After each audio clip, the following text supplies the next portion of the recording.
Bismillahirrahmanirrahim. Bismillahirrahmanirrahim. Alhamdulillahirabbil alamin. Mengucap salam di pintu pusara Raden Samad, suasana senyap segera merayap. Hening yang bisa menghanyutkan jiwa, andai tak membekali hati dengan keteguhan. Aura gaib seperti menghimpit perasaan saat mulai duduk tafakur lalu mengucap doa-doa. Bismillahirrahmanirrahim. Alhamdulillahirabbil alamin. Hamdan yuwafi ni'mahu kafi'u mazida. Ya Rabbana lakal hamdu kama yanbaghi li jalalikal karim wa li'azimi sultanik. Dipimpin Pak Ustadz, zikir mengalir, mengisi setiap sisi cungkup makam yang berhias warna hijau pupus. Wassalamun alal mursalin walhamdulillahi rabbil alamin. Ya.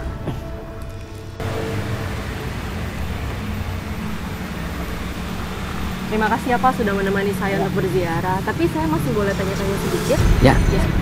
Makamnya ini kan sangat terawat sekali ya, bagus, bersih. Yang pertama kali membangun makamnya ini siapa Pak? Pertama membangun makam ini orang udah almarhum. Oh, Ya. udah almarhum. Ya, udah almarhum. Tapi beliau yang membuat ini. Buat ini dibikin bangunan ini, udah almarhum. Ya. Tapi untuk perawatannya sendiri Pak, apa warga di sekitar kampung sini juga saling gotong royong, membantu untuk memberikan mungkin sumbangan untuk perbaikan ketika ada yang rusak? Supaya kita sama lah. Warga-warga sekitar sini. Ya, buat jangan sampai rubuh dah bahasanya ya. Tapi kurang lebihnya berapa lama sekali nih Pak untuk mungkin dipugar ketika cat-catnya mulai diperbaiki atau mungkin ada yang rusak? Berapa tahun sekali? Makanya kalau misalkannya ini ya tapi Kalau banyak yang bocor, ya mungkin minimal setahun saya ganti catnya. Oh, biasa setiap kurang lebih setahun Ya, sekali setahun, untuk ya. dipugar. perawatannya aja. Perawatannya ya. Perawatannya rumahnya kurang bagus di rapi lagi. Tapi semua warga saling bahu-membahu untuk menjaga kelestarian dan juga keasrian ini ya. Ya, Baik. Mudah-mudahan ini. ya. Jangan sampai ada apa-apa masuk yang. Jangan murah. Iya. Ya itu. Baik Bapak, terima Ya, kasih sama-sama. atas informasinya ya, Ya, Pak. sama-sama, ya. Terima kasih atas informasinya. Pemirsa, saya akan masih berkeliling untuk melihat hal-hal apa lagi yang bisa saya lihat. Ikuti terus penelusuran saya. Mari. Ya, ya.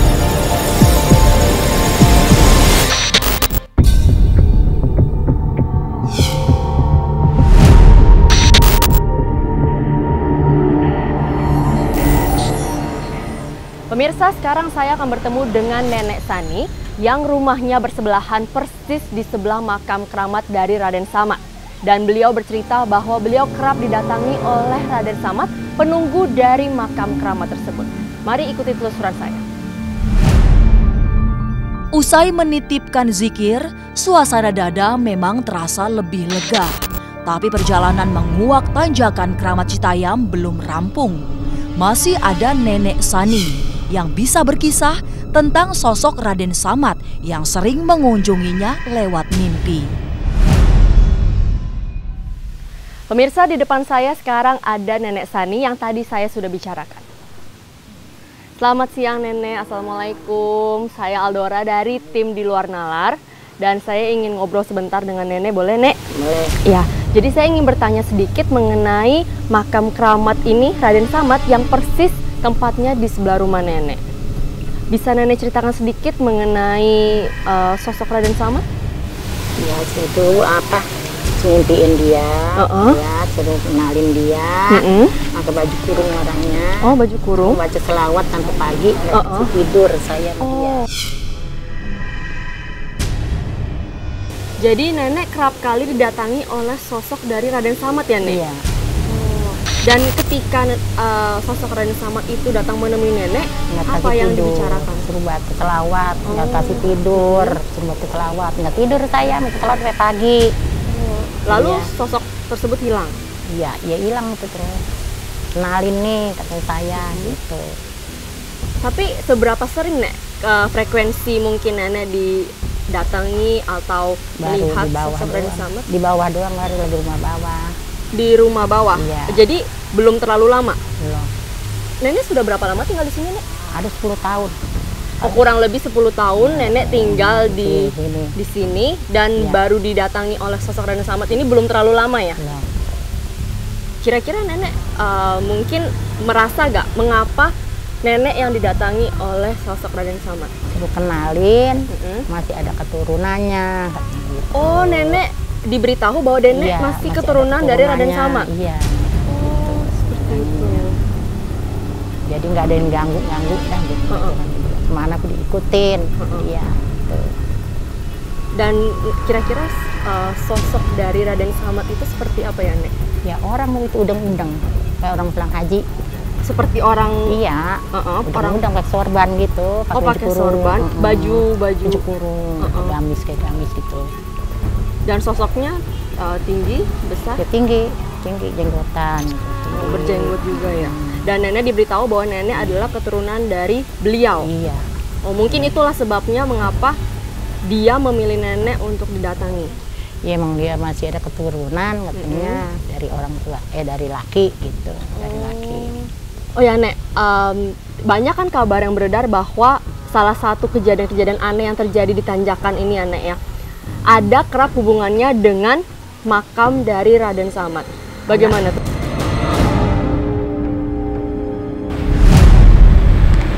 Kalau ada anak kecil segini mau bahaya. Saya Maksudnya? sering lihat anak segede gitu tuh tadi tuh yang adiknya dia. Anak kecil. Ya, segede gitu. Jadi ketika nenek melihat sosok anak kecil, Ada yang itu seperti berbahaya. tanda-tanda mau Ada yang berbahaya. ada bahaya. Iya. Oh, seperti itu. Sosok anak kecil seperti apa, Nek? Itu kayak anak kecil ini tuh, kayak dia tuh adiknya dia tuh. Anak kecil, Iya. bocah-bocah Iya, cilik bocah-bocah seperti itu. sering saya ngeliat sering. Dan pokoknya setiap ada bocah itu pasti Iya, akan ada pasti ada kejadian. yang berbahaya gitu. Seperti itu. Mungkin itu bisa nenek bilang sebagai salah satu pertanda akan Iya. datangnya bahaya ya. Gitu. Dan ketika nenek, Laki saya ketabrak di situ, nggak ketahuan datangnya motor. jadi Bapak tabrak. di ayah situ. ayah nenek Iya, tabrak. di terjadi situ. kecelakaan. Oh, kira-kira itu tahun berapa ya, Nek? Udah lama sih, ada berapa tahun dah. Dan itu tidak ada tanda apa-apa. Enggak, cuma ngeliat anak kecil aja gitu. Sosok anak kecil yang nenek lihat itu dia menampakkan diri atau nenek lihat itu sekitar Enggak, ya. pukul berapa, Nek? Atau pagi, siang, malam? Isa. Iya, lagi sekali ke warung tuh. Ada jalan, he gitu. Saya jalan deket ke belakang warung itu. Terus enggak Terus hilang begitu saja. hilang. Sering, jadi- sering saya ngeliatnya sering. Jadi ketika ada sosok anak kecil itu menjelang Isa ya, nenek tegur dan kemudian hilang. Dia he gitu, terus hilang dah. Ada yang dia kecebur di kali. Mobil kejebur di kali. Kecelakaan karena dari tanjakan Dia tersebut. suruh baca selawat. Allahumma sholli wa sallim ala sayyidina Muhammad wa ala ali Muhammad, dia nggak baca, kata taruh pelang. Tapi Cebur ya. pernah nggak ketika nenek ditemui oleh sosok Raden Samad itu seperti memperingati nenek atau memberitahu nenek untuk memberitahukan kepada warga sekitar atau mungkin pengunjung yang datang ke sini Saya untuk suruhnya baca selawat tuh tiap hari, asal malam saya baca selawat. Asal malam saya baca selawat, baca ratib, baca yasin. jadi Raden Samad itu berpesan untuk selalu membaca selawat. Iya, nggak kasih tidur. Jadi itu saya banyak banget baca selawat itu saya.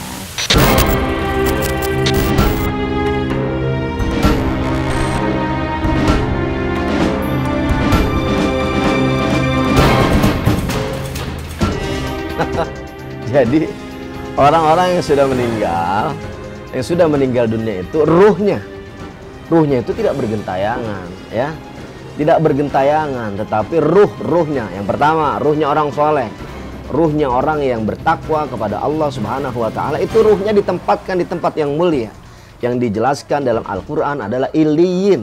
Itu ruhnya ditempatkan di situ. Orang-orang yang dalam kehidupannya berlumuran dengan dosa dan kesalahan, ini ditempatkan ruhnya itu di Sijin, tempat yang paling rendah, yang paling dasar. Jadi tidak ada hantu-hantu yang ruh-ruh itu yang bergentayangan yang kemudian minta tumbal dari apa yang sudah dimakamkan di dekat-dekat situ, tidak, ya. Dari Nenek Sani, cerita mulai menukik ke titik paling mistik. Termasuk kemunculan sosok anak kecil yang selalu menjadi pertanda terjadinya peristiwa celaka di Tanjakan Keramat. Meski terasa ngeri, tapi tanda-tanda gaib ini terlanjur dipercaya nyaris semua warga Citayam. Nek, selain sosok anak kecil yang nenek pernah lihat itu sebagai petanda kecelakaan ya, ataupun nenek kerap didatangi oleh Raden Samad, nenek kira-kira pernah melihat apa lagi, Nek? Apa mungkin sosok apa lagi? Lihat apa lagi enggak, ngeliat anak sapi di sini udah lama. Lihat anak sapi? Itu di mana tuh, Nek, kejadian? Di sini nih. Oh, di sekitar sini ya? Ya kan ini tanjatan tadi sini tanjatannya. Sini nih anak sapi. Apa lagi, Nek, selain itu, Nek? Itu ngeliat anak kecil, sama anak sapi. Udah enggak. Oh, nenek boleh tunjukkan kepada saya lokasi di mana nenek melihat anak sapi tersebut? Yuk, mari kita lihat.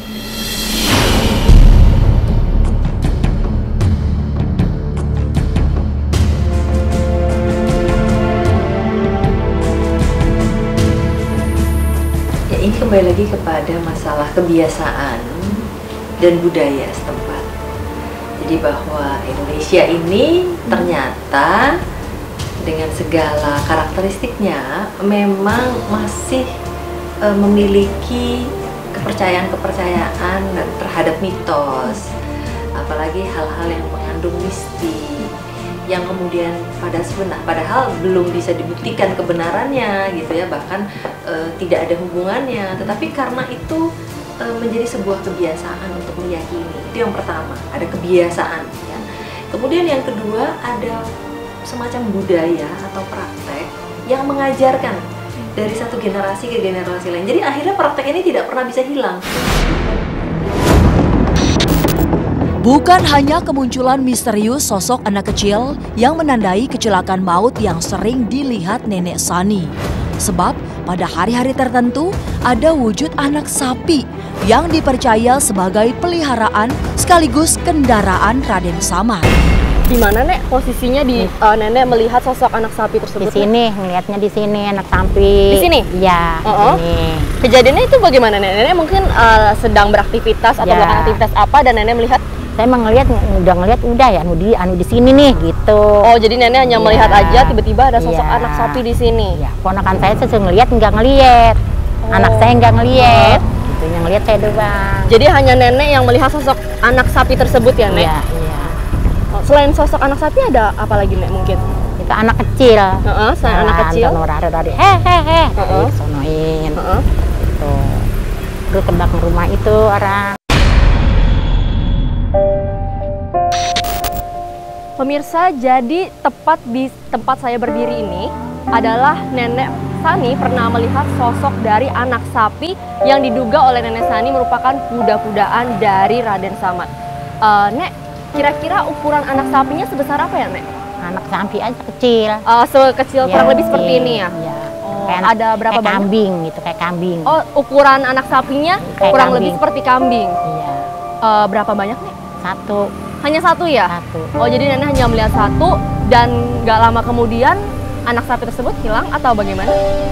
Ya kagak ngapa-ngapa sih, udah ngelihat udah. Anak saya ngelihat nggak ngelihat, justru ngelihat. Tuh lihat nggak ngelihat anak saya. Cuma lagi bertebel gini. Lagi diem aja ya anak sapinya. Oh, seperti itu. Oke. Baik, terima kasih Nenek Sani atas informasinya. Terima kasih ya. Pemirsa, masih banyak hal-hal yang akan saya beritahu kepada pemirsa. Ikuti terus penelusuran saya. Itulah Tanjakan Keramat Citayam yang menyembulkan suasana seram. Batas antara yang nalar dan di luar nalar setipis keyakinan bahwa kecelakaan maut di tanjakan tajam itu bisa saja karena ketidakhati-hatian.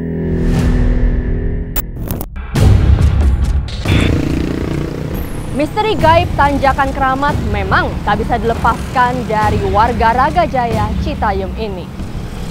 Namun secalik fakta mengungkap bahwa serangkaian tragedi yang terjadi bisa jadi karena kelalaian manusia itu sendiri. Jadi, apa pendapat Anda? Saya Aldora, di luar nalar.